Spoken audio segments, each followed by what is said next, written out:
তো চলেন এখন আমরা এই 12 ভোল্টের বাল্বকে 220 ভোল্টের লাগিয়ে দেখি কি হয়।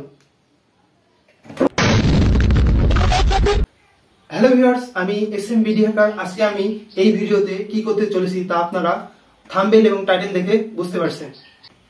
আজকে আমি এই 12 ভোল্টের বাল্বকে আমাদের বাড়িতে থাকা 220 ভোল্টে দিয়ে জ্বালানোর চেষ্টা করব এবং দেখব এই বাল্বটি জ্বলে কিনা।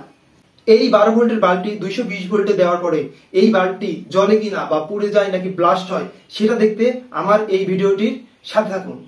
তো চলেন শুরু করা যাক আজকের ভিডিও। Let's go.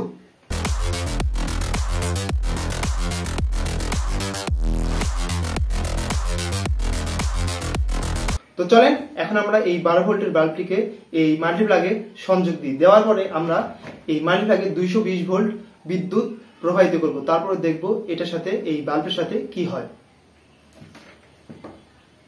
তো আমার ভিডিওটা পুরোটা দেখতে থাকুন এবং এইরকম কোনো কিছু আপনারা কেউ বাসায় ট্রাই করবেন না।